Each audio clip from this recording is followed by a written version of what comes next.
como marco, que luego tendremos que ir concretando eso, cómo lo vivió Jesús. 3 cosas. Primero, presencia alternativa. En primer lugar, lo primero que descubrimos en el profeta es que vive buscando una alternativa, siempre. En una sociedad injusta, donde los poderosos no tienen conciencia de estar explotando a los pobres, porque esto es lo más terrible, que los poderosos no tienen conciencia de estar explotando. No hay ni conciencia de eso. Es imposible el cambio, ya veremos. Los poderosos buscan siempre silenciar, acallar los gritos, silenciar el sufrimiento. Y entonces el profeta, y podéis ver todos los profetas de Israel, el profeta es un hombre que empieza a entender las cosas y a vivirlas de manera diferente, contracultural. Donde pasa el profeta, allí se está buscando nuevos caminos, siempre. Y hoy la Iglesia en muchas partes está estancada. Pues el profeta es el hombre que empieza a vivir de manera alternativa, porque lo empieza a vivir y a sentir todo desde la justicia de Dios, desde la compasión de Dios. Y tiene una mirada siempre diferente. En esta sociedad injusta, presencia alternativa. Y segundo, en esa religión, cuando la religión se acomoda al orden injusto, cuando los intereses religiosos no coinciden ya con los intereses de Dios, cuando en el templo de Jerusalén el Dios de los pobres ha quedado sustituido por el Dios de la ley, el Dios del orden, el Dios de la tranquilidad, entonces el profeta introduce una manera de leer desde la verdad de Dios, que no coincide con la religión. Nunca hay que confundirle a Dios con la religión. Y entonces veremos a lo largo de la exposición cómo en una sociedad, la Galilea de los años 30, en una sociedad indiferente, han matado al último profeta, al Bautista. Entonces se puede decir que en la vida de Jesús hay este grito. Este es un hombre que con su vida está gritando: las cosas no son como las quiere el Padre. El profeta esto no lo olvida nunca. En Galilea Dios no reina. Hace tiempo que la política de Roma y los reyes herodianos vienen oprimiendo a los débiles. Daos cuenta que Jesús no tiene papeles, no tiene ciudadanía romana y vive entre aquellos campesinos y campesinas. Todos ellos están excluidos de la sociedad. No tienen papeles, no tienen ciudadanía romana. Pilato los puede crucificar sin dar explicaciones a nadie. No necesita ni hacer un juicio. Todos están excluidos del imperio. Ahí se encarna el Hijo de Dios. Y por otra parte, los dirigentes del templo hace tiempo que se han desentendido de ese sufrimiento. Plantean problemas morales, hablan de muchas cosas, pero no defienden a los pobres. Entonces, nosotros tendremos que aprender a vivir siempre de manera alternativa, sin coincidir, sin conformarnos. Ese es un rasgo que hay que cuidar siempre. Segundo, indignación profética. La indignación no la han descubierto los del 15M, nuestros amigos del 15M. Está descubierta hace mucho. La indignación profética. Es probablemente la primera reacción. Yo ayer me alegraba porque cuando oía aquí esos gritos, lo que yo sentía era rabia, era indignación. veremos esto ahora por dónde se canaliza, pero indignación. Es la primera reacción del hombre o de la mujer que vive desde Dios los abusos que afligen a los inocentes. ¿Qué es esa indignación? Rápidamente rasgos que aparecieron aquí, porque desde luego los estudios que aquí se han hecho están impregnados de espíritu profético. No voy a decir nada nuevo. Bueno. Esa indignación expresa en primer lugar la rabia y la impotencia de las víctimas. Uno solo se indigna cuando se ha identificado ya con las víctimas. Entonces se indigna. Esa indignación saca a la luz las causas, muy importante. Por eso, muy importantes los estudios que estáis haciendo. Las causas que siempre se ocultan, bajo tanto sufrimiento. Esa indignación sacude la indiferencia, el autoengaño. Y esa indignación es necesaria. Como veremos, ¿por qué? Para que no se apague la fe en la vida y la esperanza en Dios. Solo los indignados pueden remover la sociedad. Bueno. Entonces nos iremos acercando ahora a Jesús y veréis que hay un grito en toda su vida, que yo lo resumo así. Jesús todo el tiempo está diciendo esto. El sufrimiento de los inocentes ha de ser tomado en serio. No puede ser nunca algo normal, porque es inaceptable para Dios. El sufrimiento del inocente ha de ser tomado en serio. Dos gritos de Jesús voy a recordar, uno dirigido hacia la sociedad, otro dirigido hacia la religión del templo. Jesús grita algo que en su tiempo no se gritaba.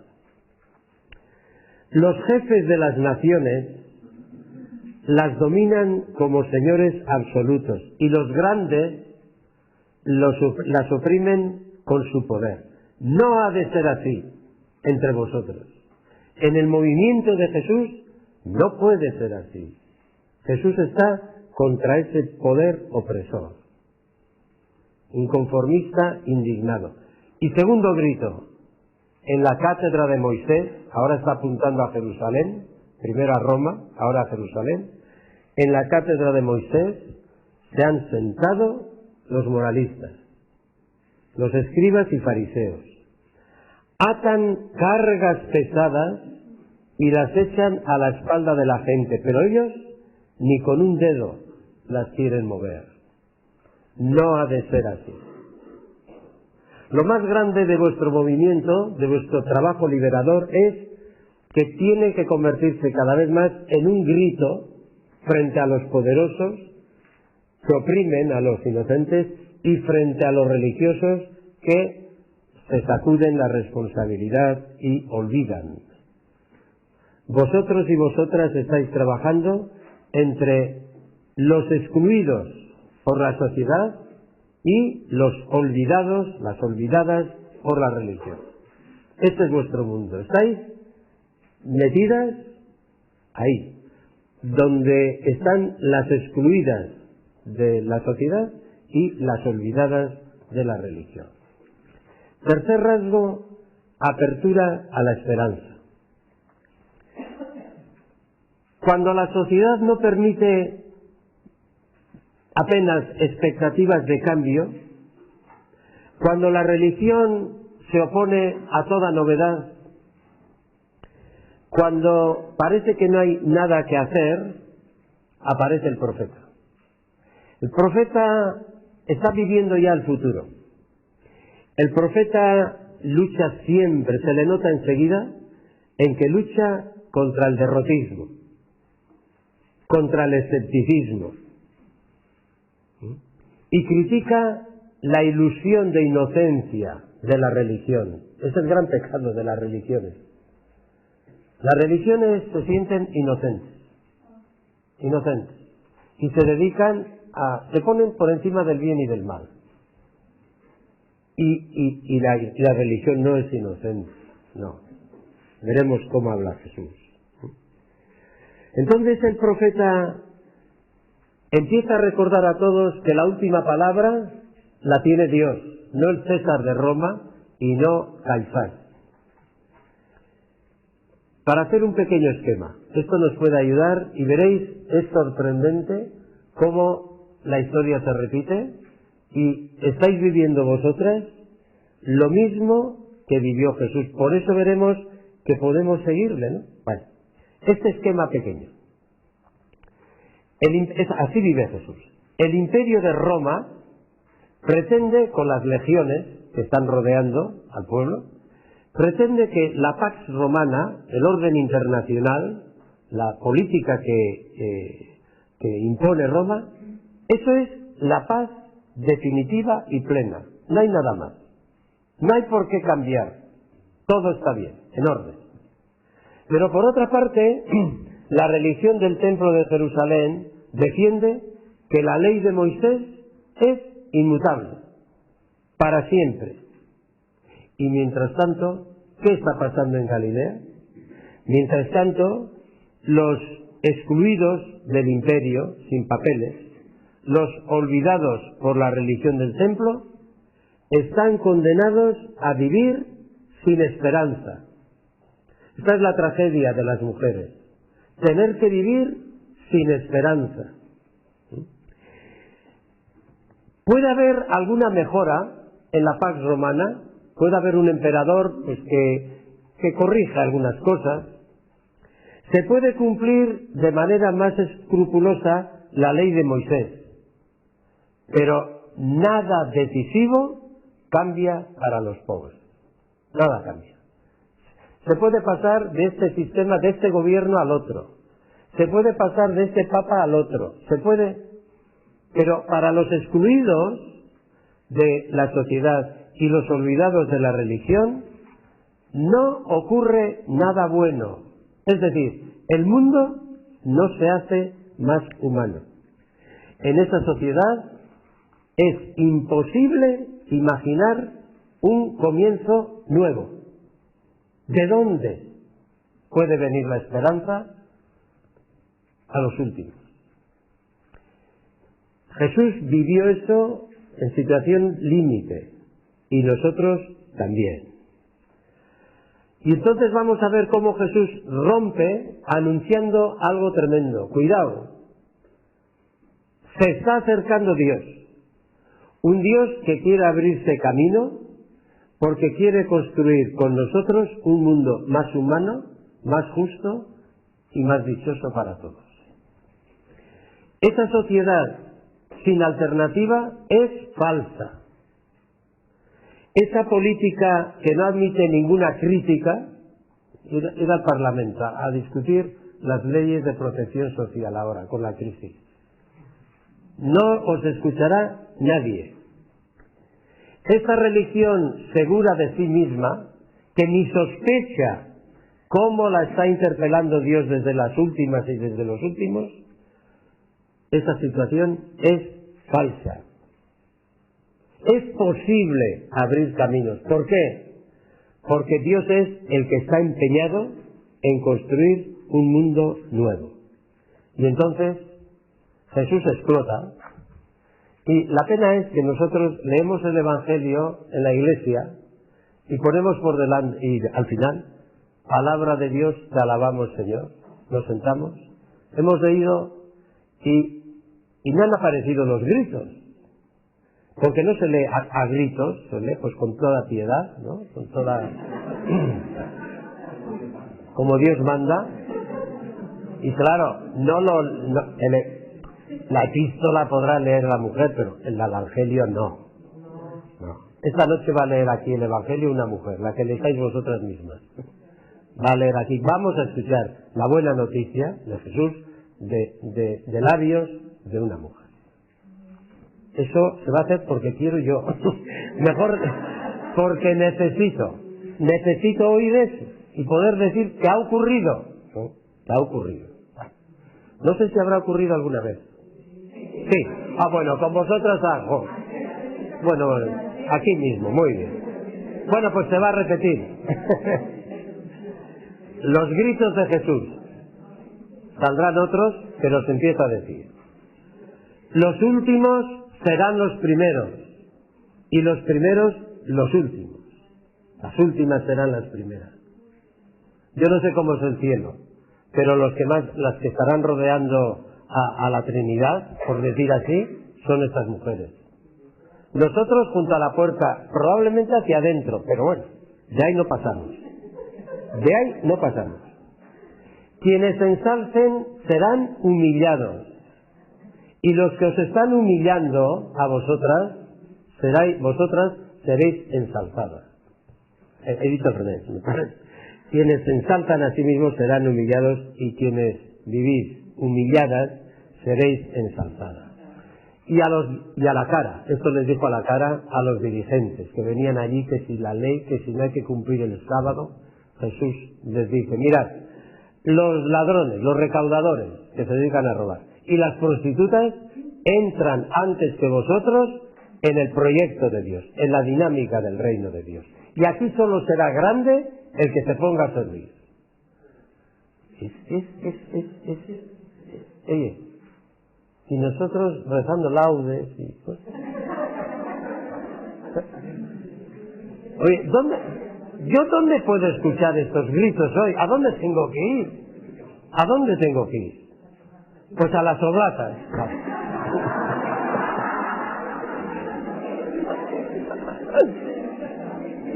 Las oblatas que son, me suena a mí, las ofrecidas, las que se ofrecen para lo que haga falta, ¿no? Bueno.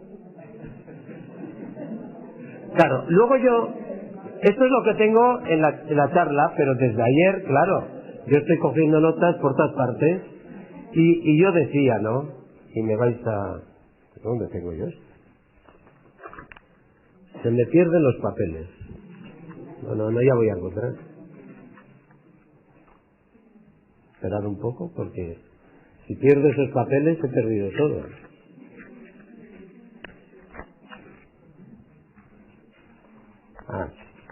Todavía tengo más papeles, sí. Yo decía, espiritualidad profética. Eso tenéis que cuidar, tenemos que cuidar. ¿Me dejáis hablar metiendo en ello, no? Bueno. Nosotros estamos en un mundo en donde es imposible no ver esto.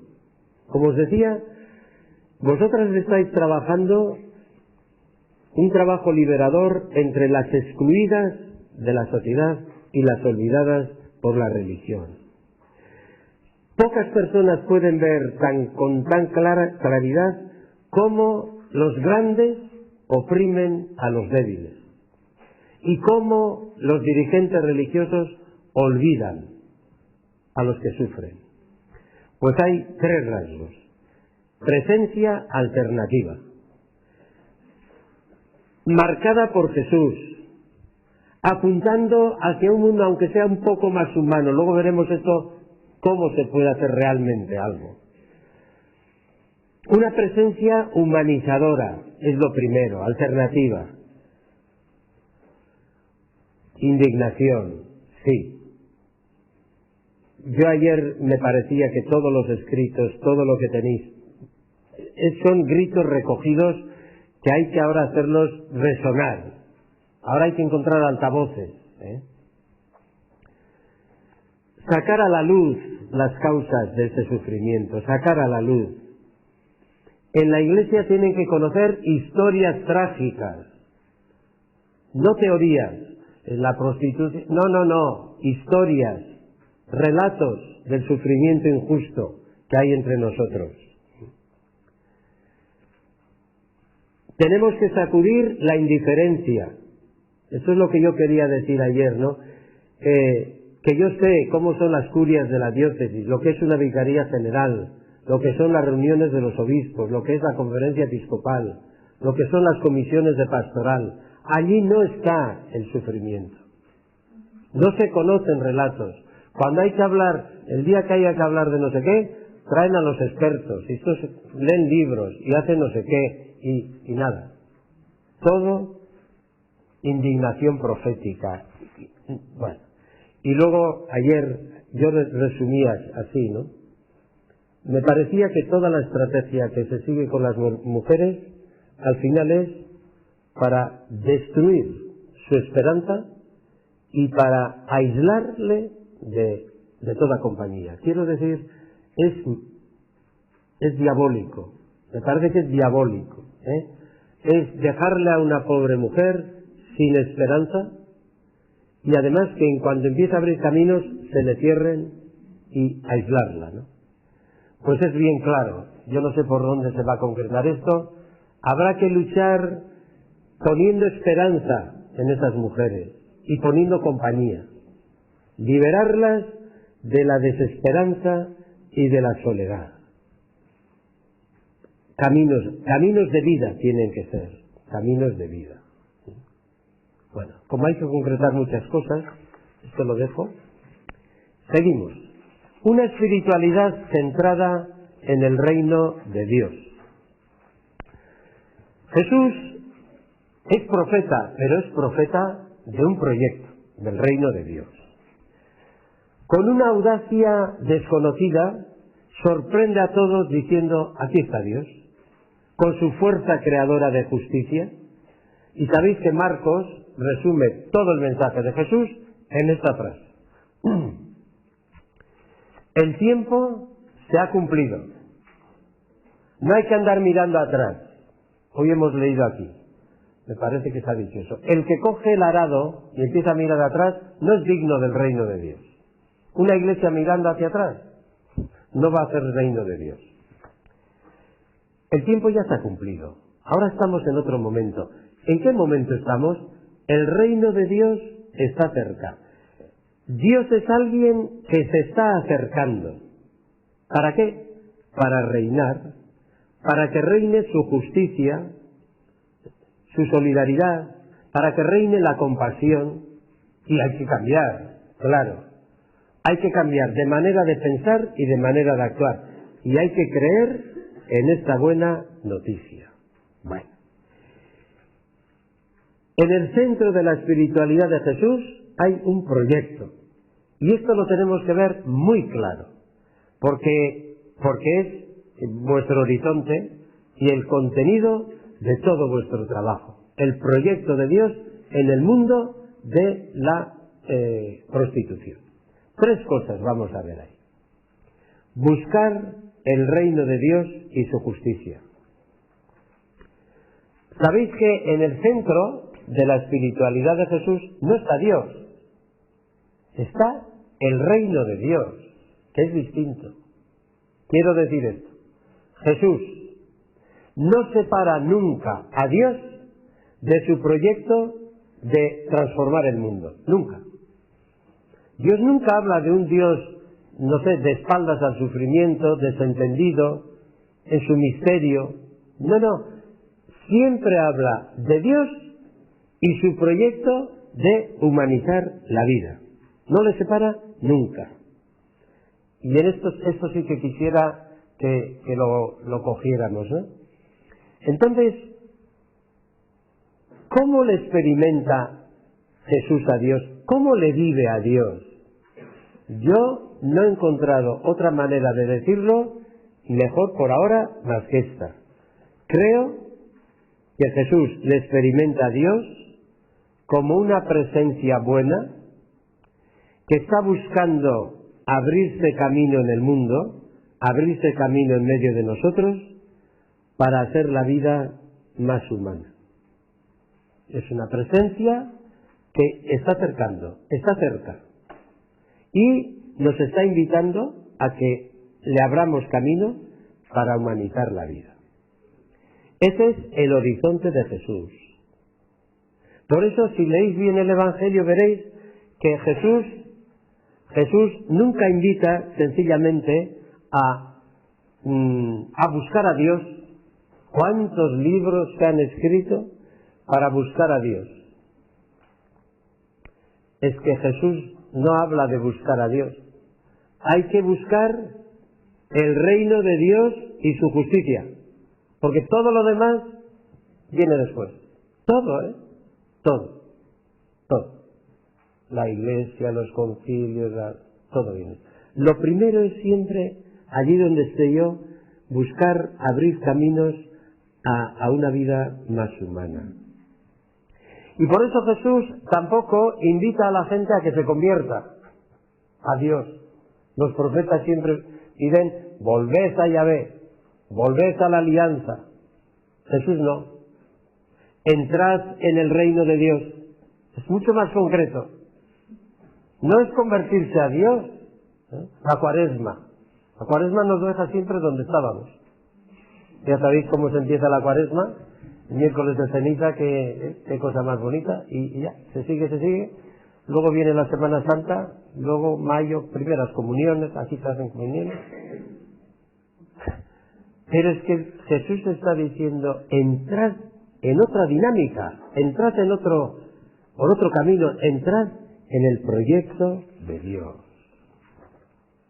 Y los caminos del reino de Dios. Bueno, quiero decir que el reino de Dios no es una religión, es mucho más. Acoger el reino de Dios va mucho más allá de las creencias, los preceptos, los ritos de una religión. Porque fijaos, ¿de qué estamos hablando? Acoger el reino de Dios es vivirle a Dios de una manera nueva. Sentirle a Dios como alguien que está queriendo entrar en el mundo de la prostitución para hacerlo más humano. Claro, nosotros le colocamos a Dios cada uno donde quiere. Unos en la naturaleza, le ven ahí, precioso, muy bien. Otros en la Biblia, muy bien, la palabra de Dios. Hay personas que lo ven en el sagrario, tienen que ir al sagrario, y más, si se les pone, ya estás más, bueno. Cada uno que le ponga a Dios donde quiera. Pero Jesús, a Dios le vivía, le sentía y le experimentaba como alguien que está queriendo entrar en Galilea, está queriendo entrar en estas aldeas para hacer la vida más liberada, más humana, más digna para todos, empezando por las últimas y los últimos. Y entonces, ¿qué caminos? Pues hay una frase que voy a explicar, esta frase sí. A Jesús, sabéis que Jesús curaba a la gente, ¿no? Y a los escribas y fariseos les parecía poco. No se alegraban de que la gente podía curarse. Le decían, haz algún signo del cielo, a ver si se cae la luna o se apagan las estrellas. Y Jesús les decía, ¿un signo del cielo? Ninguno. ¿Qué queréis? Que yo soy un showman, o sea, un espectáculo. No. Y les dice, pero entonces ¿cómo vamos a saber dónde está el reino de Dios? ¿Dónde se está haciendo? Y les dice, el reino de Dios no vendrá de forma espectacular, un circo, no. No se podrá decir, el reino de Dios está aquí o está allá.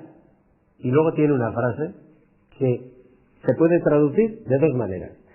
Porque el reino de Dios está, y si leéis las Biblias tradicionales, leeréis esto.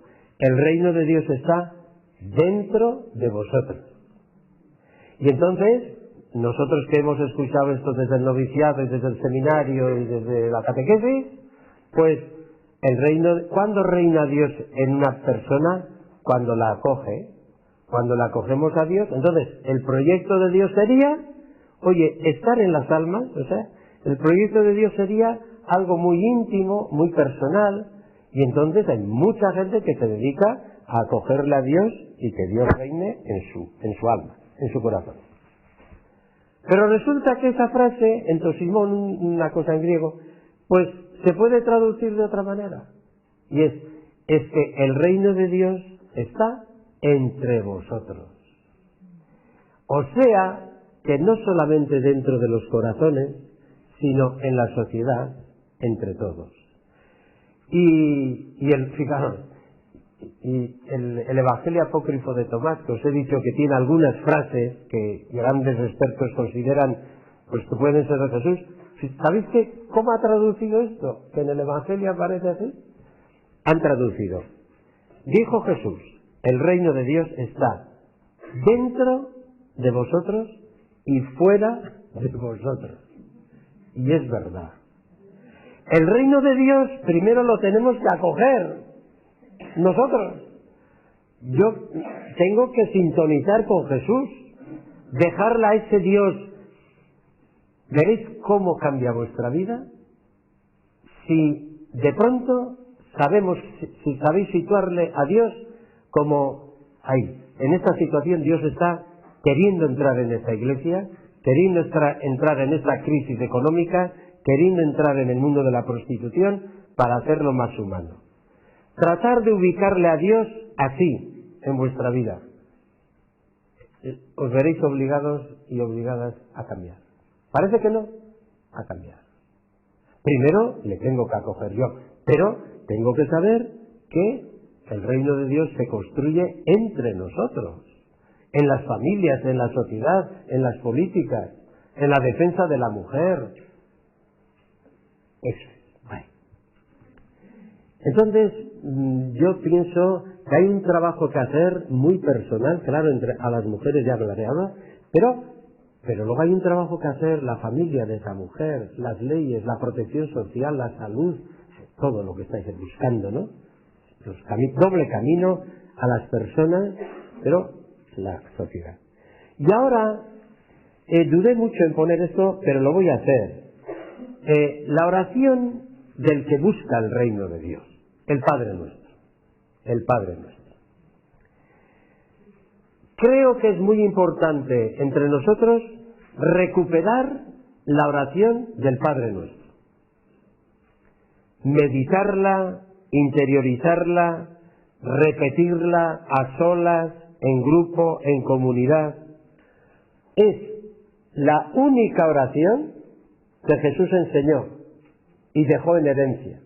Sabéis que aparece Jesús orando en el Getsemaní, en otro, pero la única oración que Jesús deja a sus seguidores para que alimenten su espíritu es el Padre Nuestro. El Padre Nuestro. Yo no tengo tiempo y lo que voy a hacer es rezar en voz alta el Padre Nuestro.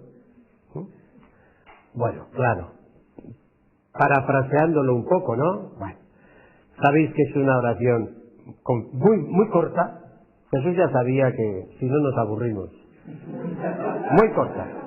Bueno, es un horror las oraciones largas, las celebraciones demasiado largas. Lo único que sacas es aburrimiento. Bueno, breve, al Padre que tiene entrañas de madre, y el Padre Nuestro son 3 grandes deseos que tienen que ir creciendo en nosotros y 4 gritos que nos saldrán si nos identificamos con los últimos. Bueno. Y recuperar el espíritu. Yo entiendo, a ver qué pasa si recuperamos el Padre Nuestro en nuestras comunidades, en nuestros grupos, cuando estamos con las mujeres, para rezar los 2 juntos a solas, para rezarlo entre 4, para alimentarnos por dentro, el Padre Nuestro. Y lo voy a rezar en voz alta. Voy a meter a las mujeres un poco así. No lo tengo aquí, pero bueno, no es difícil.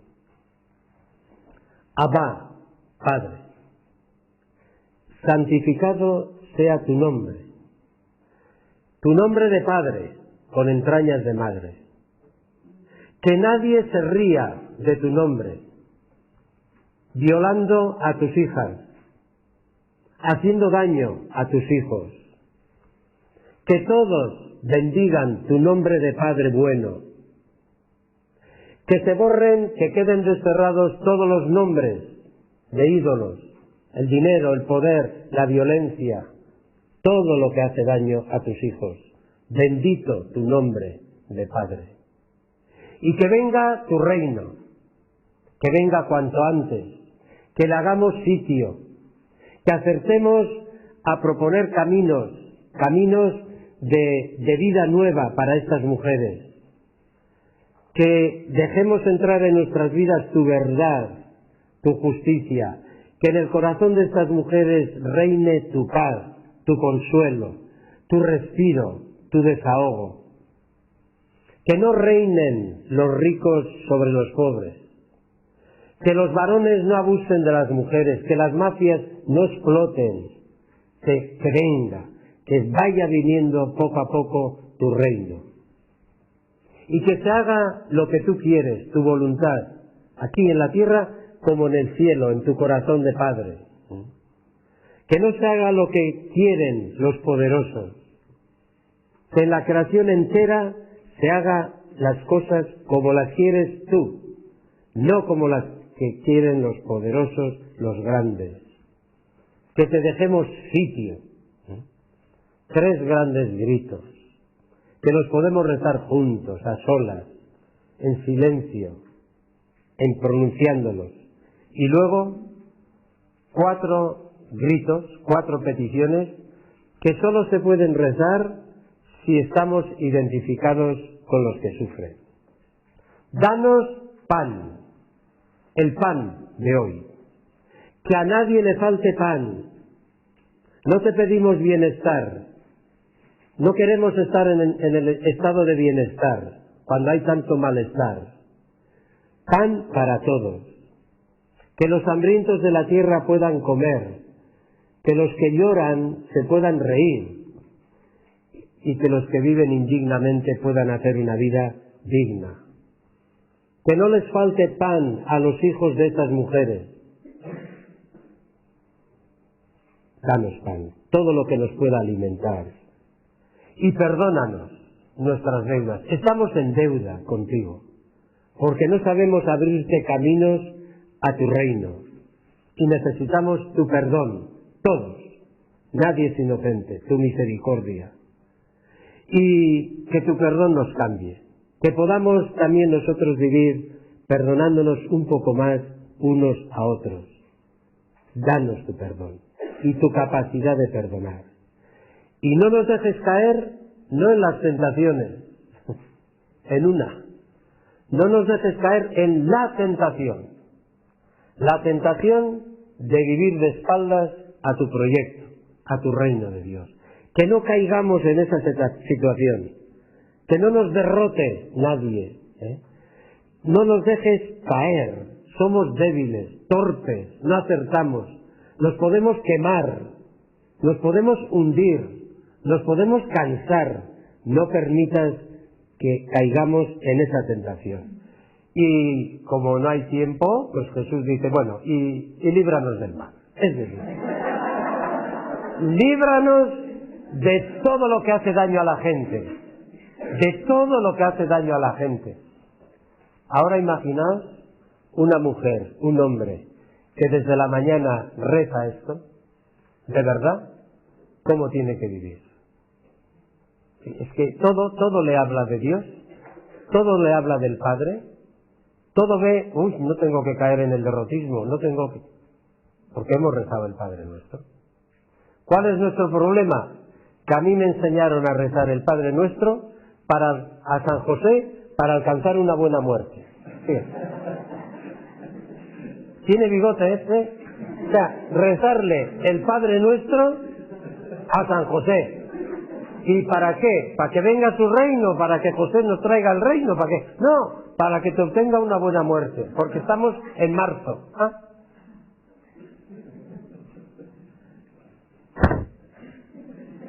Lo único que hay que hacer es volver a Jesús. Empezar por la A. Por la A. Y desde luego, dar gracias a Dios, Estáis en una situación tan dura, tan de desesperanza, tan del límite, que si alguien puede entenderle a Jesús, sois vosotras, Bueno, las que más las mujeres, por supuesto. En ese silencio, en esas habitaciones del puticlub está Dios queriendo entrar. Y vosotras podéis humanizar ese ambiente. Y a más de un hombre seguramente le podéis hacer un gran bien. Tenéis un poder de humanizar la vida que lo tenéis que descubrir.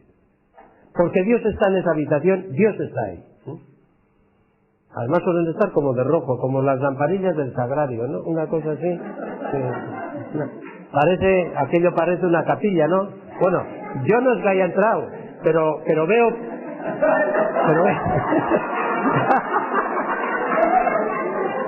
Aquí ha aparecido el cura, por si acaso...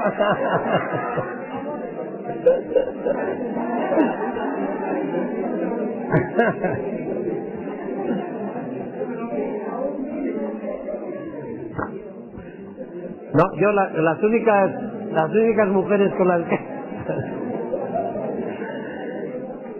Bueno, si ya he estado con algunas mujeres de estas, con motivo del teléfono de la esperanza. Yo puse en marcha hace 25 años el teléfono de la esperanza y desde ahí, pero sí, es una ventana... y os digo, en donde haya teléfono de la esperanza, que hay en más de un sitio, ahí sí que llaman mujeres cuando están ya hundidas, cuando están ya en una dinámica de suicidio, de autodestrucción, pidiendo auxilio. Y es impactante. Bueno, pues eso. Resumo esto para vuestro campo. Vamos a ver primero si le experimentamos, si aprendemos a sentirle a Dios como alguien que está queriendo entrar en el campo de la prostitución para hacerlo más humano. Vamos a ver si conseguimos no separar a Dios del proyecto, de ese proyecto liberador, y comunicar siempre esa buena noticia, el proyecto de Dios. Los caminos, desde luego, si uno se encuentra con una mujer, gritando como ayer se gritaba aquí, pues es claro, lo que si yo puedo al menos le tendré que dar, bueno, primero paz, desahogo, respiro. Tendré que ponerle a Dios en mi vida y en su vida, pues así. Liberarla de la soledad, de la desesperanza, es lo primero que le puedo contagiar, lo primero que tenemos que vivir los dos. Sabéis que Jesús decía, es mejor dar que recibir. Así que dar eso porque es el primero voy a recibir yo, ¿no? Y buscar caminos también sociales, que ahora yo aquí no me detengo, ¿no? Y recuperar la oración del Padre Nuestro. Yo creo que es posible. Se puede cambiar nuestra vida con pocas cosas.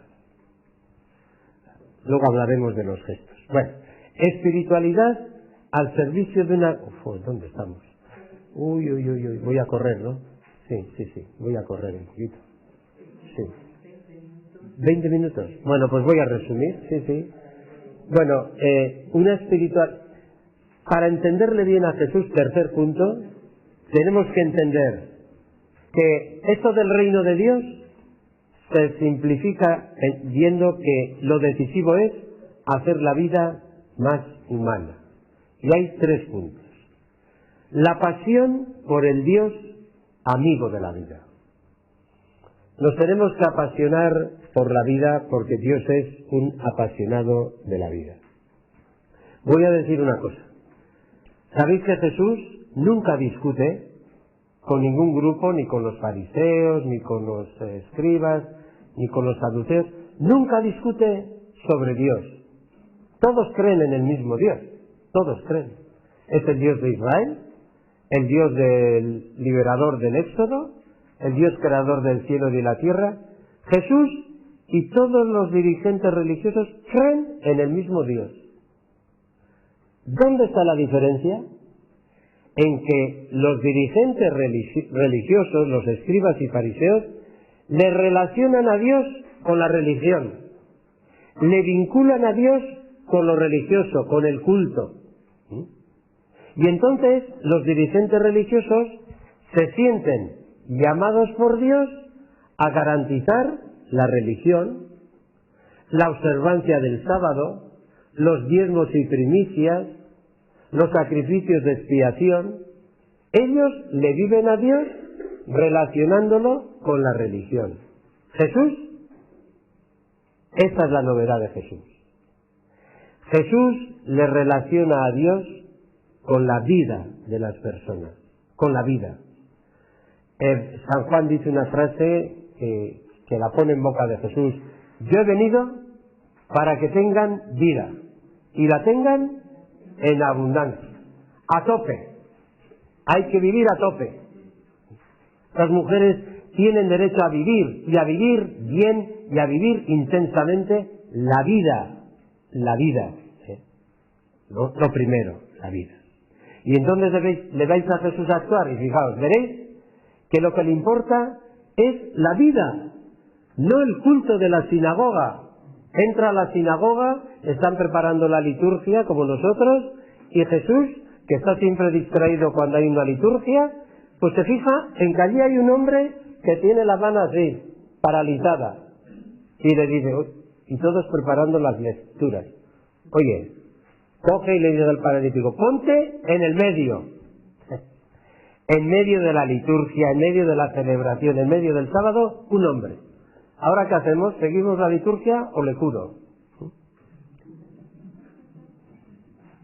Imaginaos que viene Jesús al Vaticano, el Papa en San Pedro, y dice, ya ayer les comentaba a algunos, parece que la Iglesia no puede cambiar. ¡Ja! Imaginaos ahora, con estos sueños, que hay que tener de vez en cuando, son sueños, que al Papa un día se le ocurre cenar con 5 o 6 prostitutas de Vía Véneto, en Roma.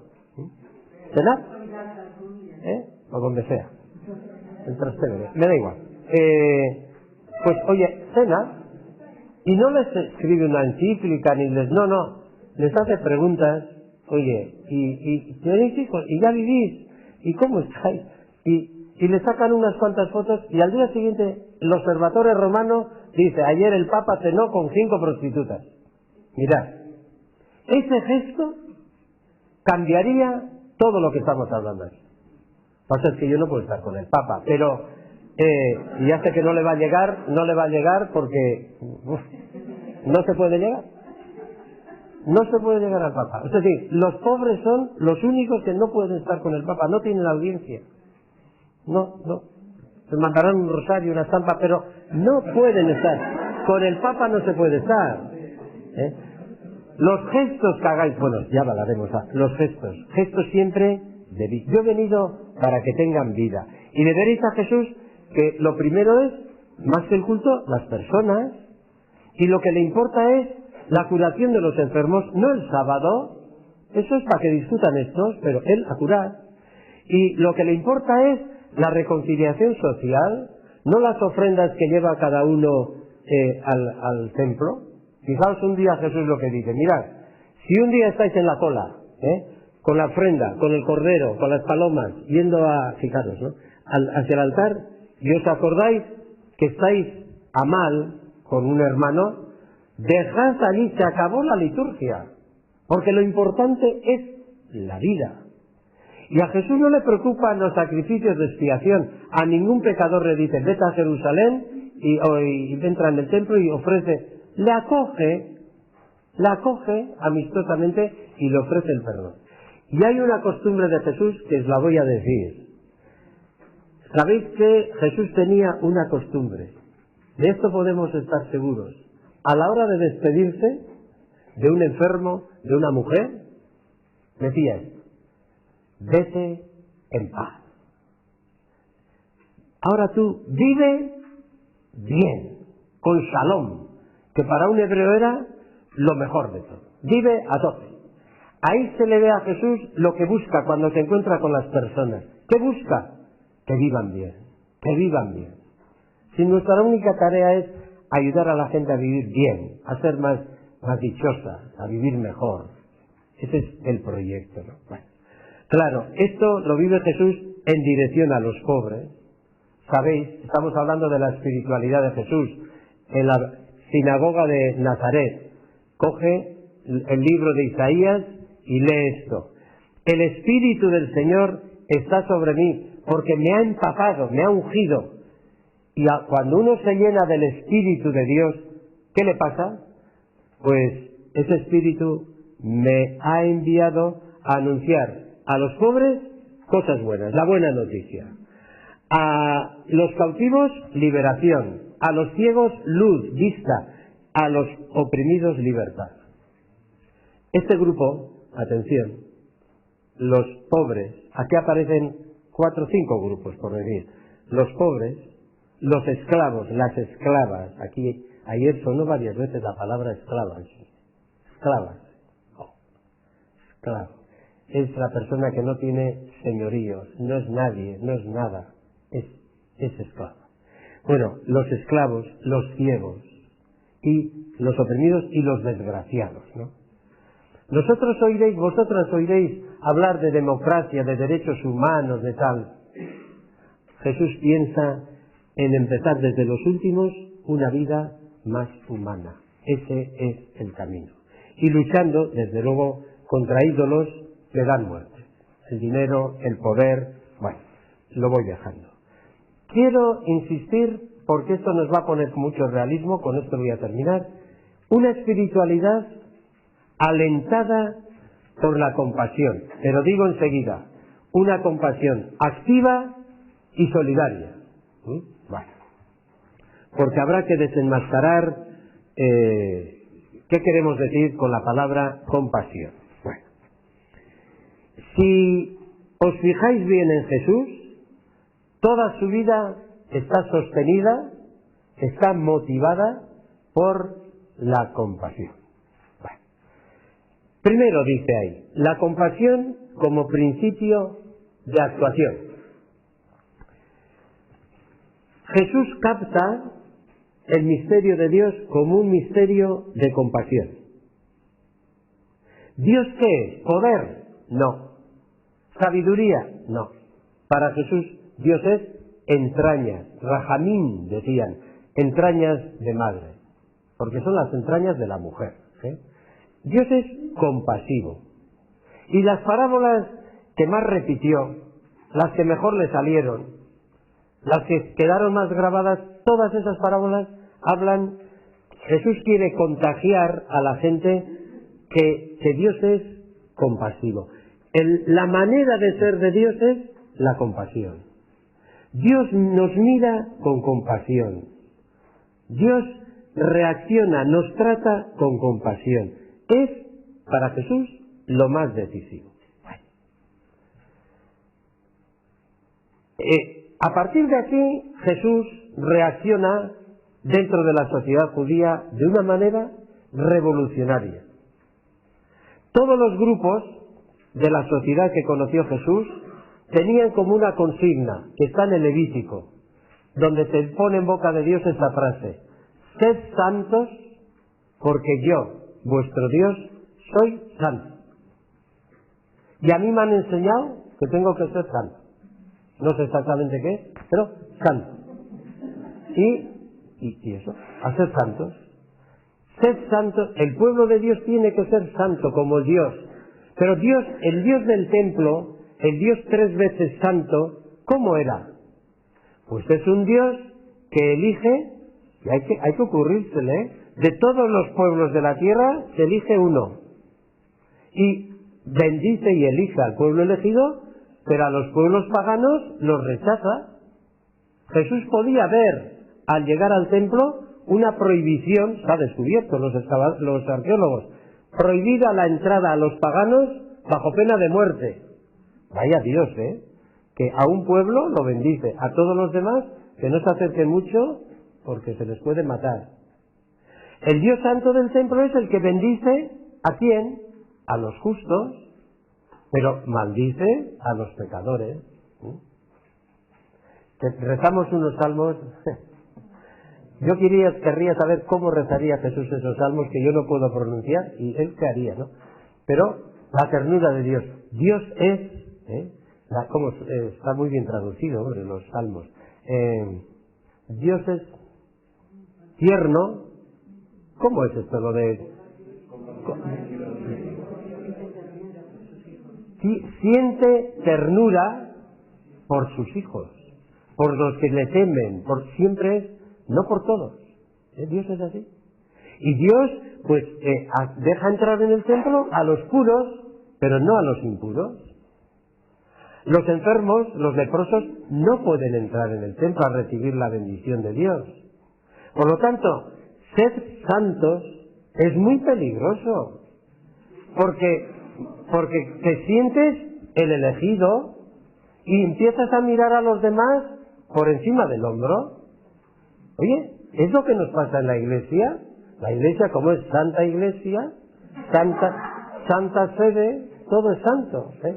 Pero, claro, cuando uno es santo, cree que el pecado está en nosotros, ¿eh? Somos nosotros y otros, ¿eh? Bueno, entonces Jesús, desde su experiencia de Dios, captó que ese no es el camino para hacer el reino de Dios y introdujo otro. Sed compasivos como vuestro Padre del cielo es compasivo. Tened corazón. La compasión no es una virtud más. La compasión tiene que marcar todo vuestro proyecto liberador, porque es la única manera de empezar a mirar las cosas como las mira Dios.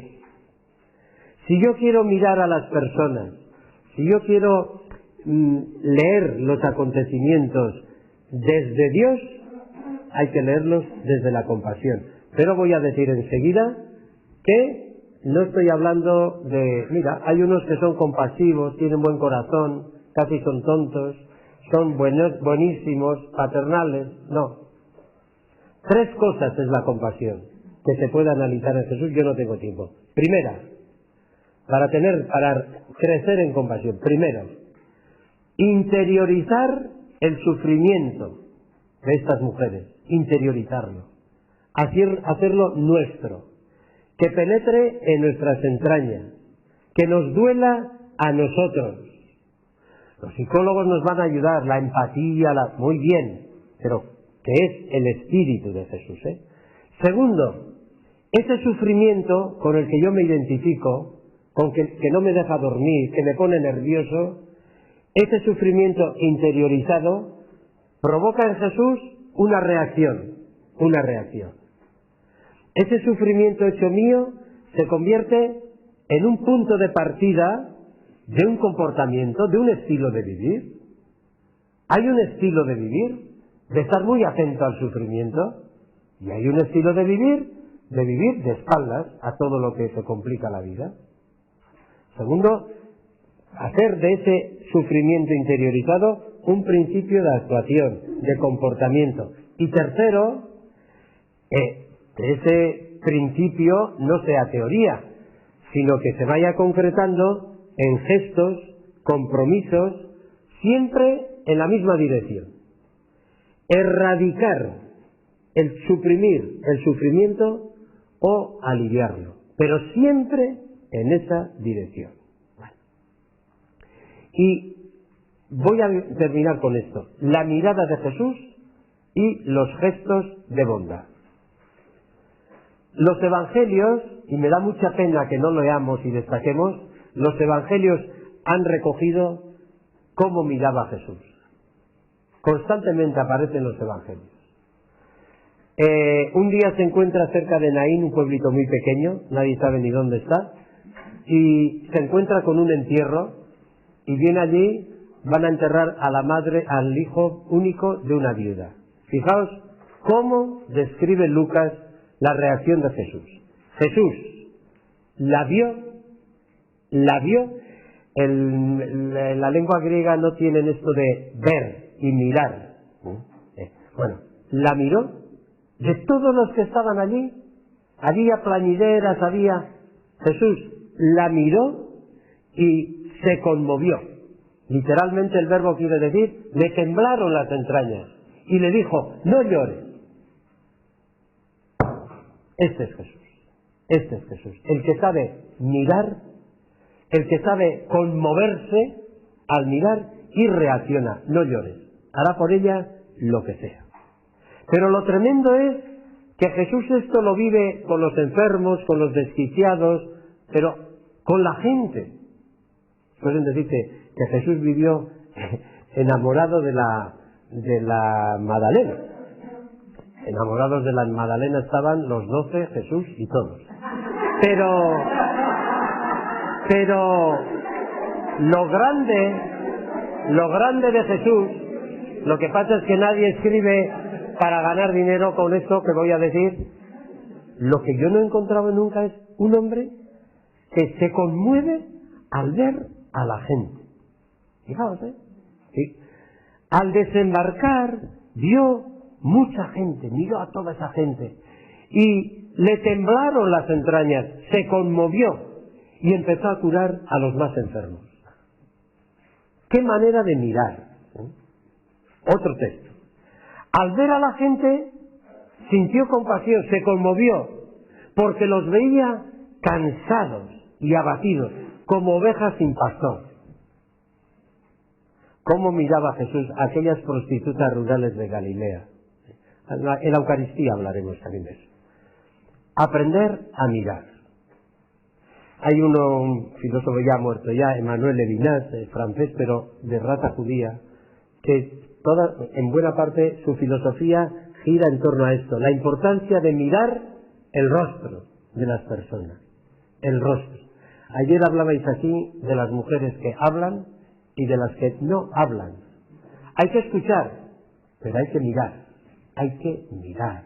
Mirar el rostro, descubrir el cansancio, la impotencia, el miedo, la vida rota, mirar a las personas. Eso es un ejercicio ascético.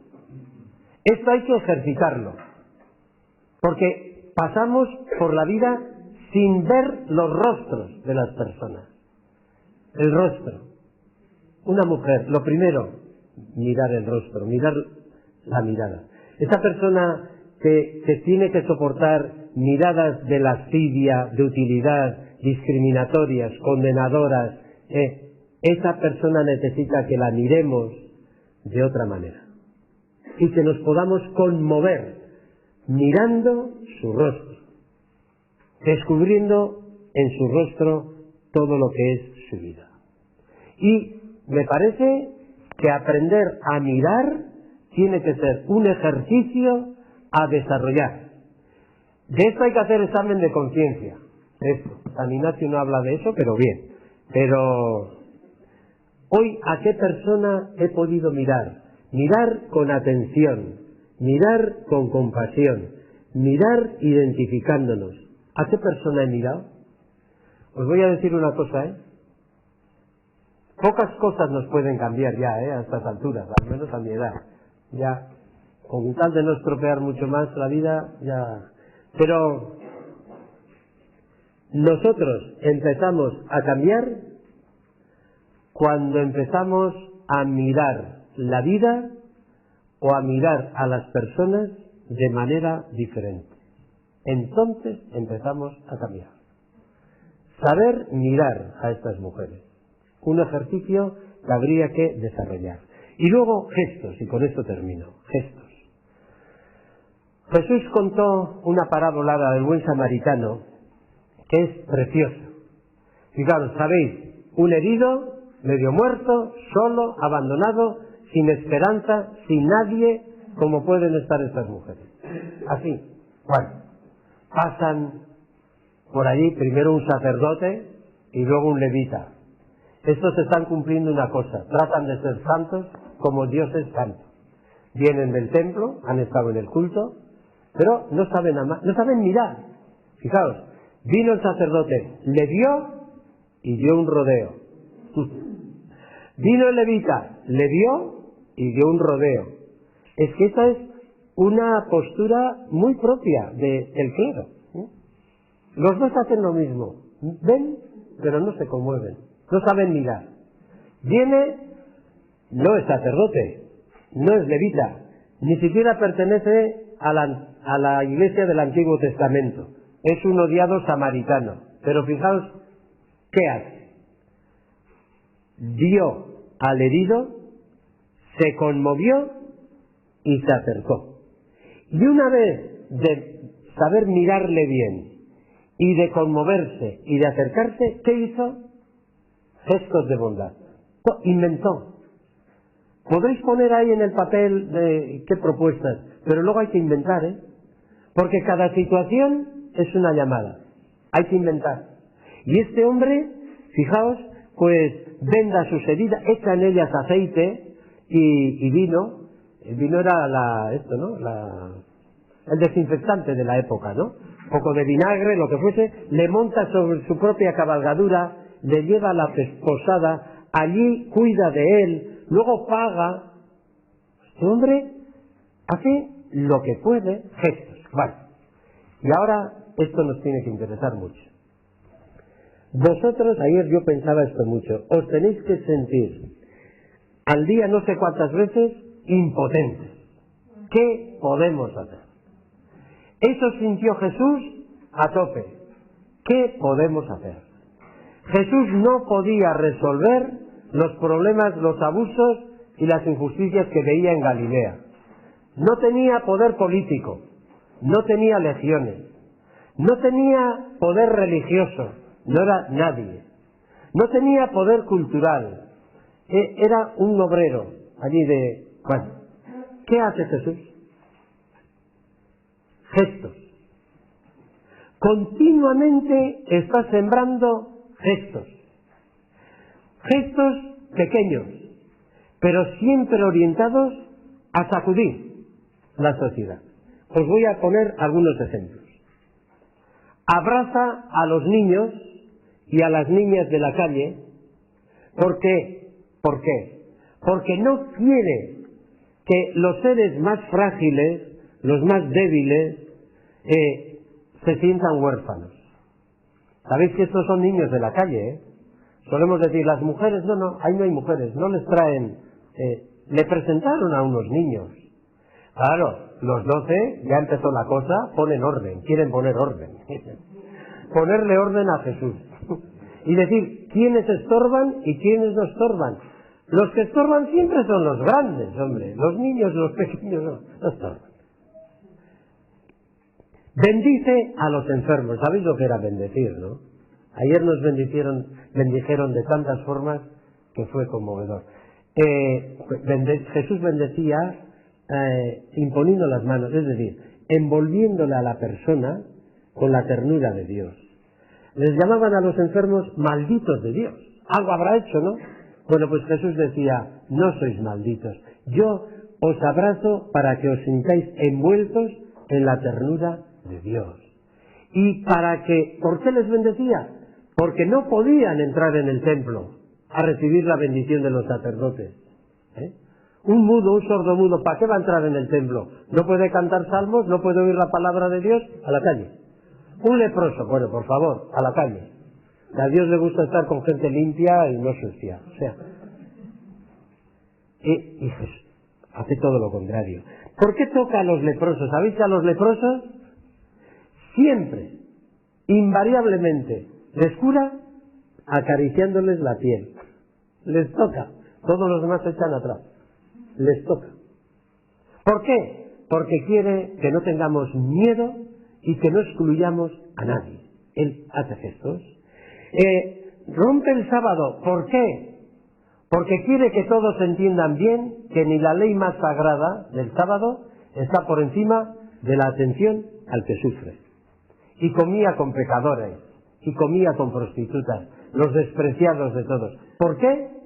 Porque les quería hacer ver que no están alejados de Dios. Bueno, estos gestos no son convencionales, no son ni siquiera gestos religiosos, son gestos humanos.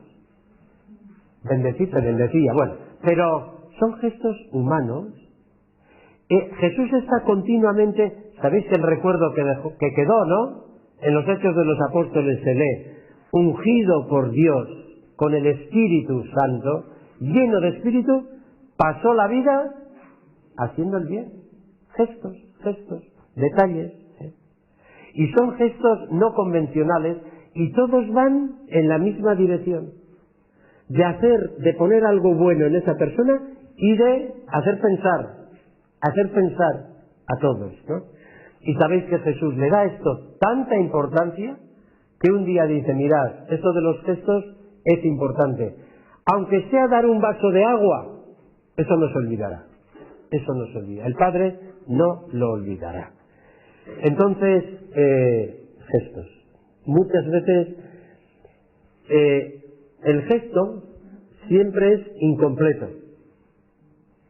Nunca, todo lo que hagáis con las mujeres siempre será poco, siempre es imperfecto. Pero los gestos crean otro clima porque hacen ver que incluso aunque la situación no cambie y siga siendo mala, donde parece que todo es malo, se puede hacer el bien. Se puede hacer el bien. Y eso no lo olvidará el Padre. Bueno, me quedo aquí. Y yo quiero ahora dialogar, pero no sé. Yo todo el tiempo que dialoguemos, yo dialogo. Bueno,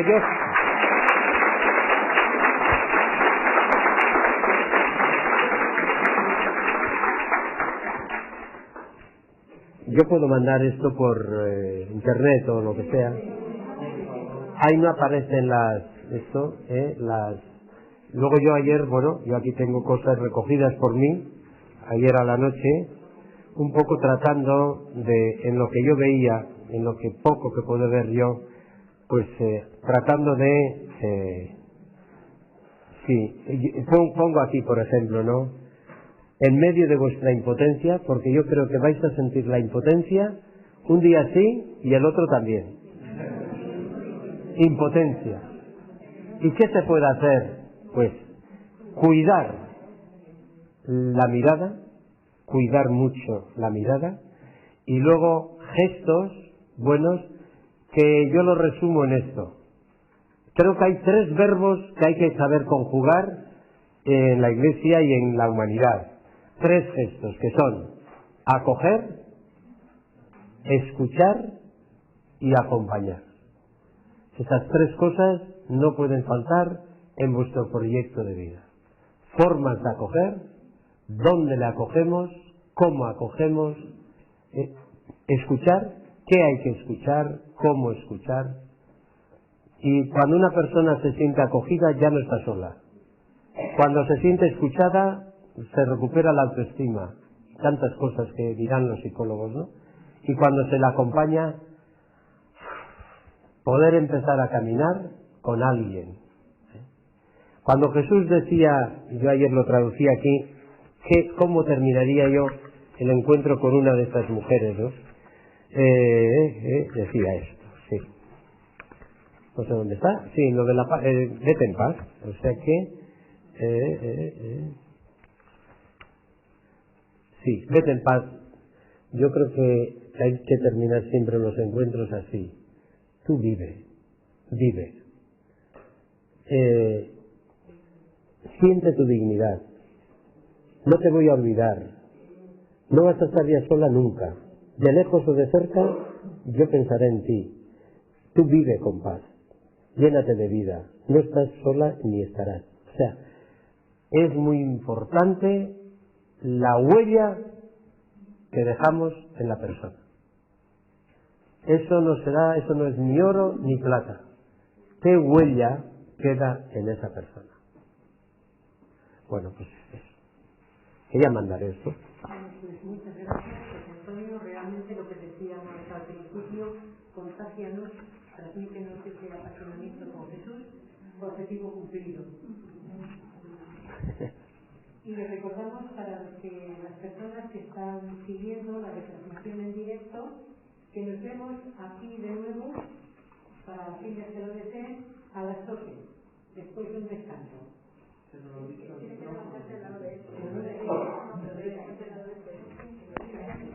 Sí. Paso el micro. Ahora tranquilas que estamos pasando el micro. Ya. Oye, que no. Sí. Espera que esto luego mi hermana me riñe que rompo todo. Tú también debes de estar siguiendo en directo. Sí, recordaros a las personas que estáis siguiendo desde los distintos países la transmisión en directo, que a las 12, para aquellos que lo deseen, volvemos a conectar en directo para escuchar a la Comisión de Identidad y Carisma en la persona de Isabel. Hasta luego.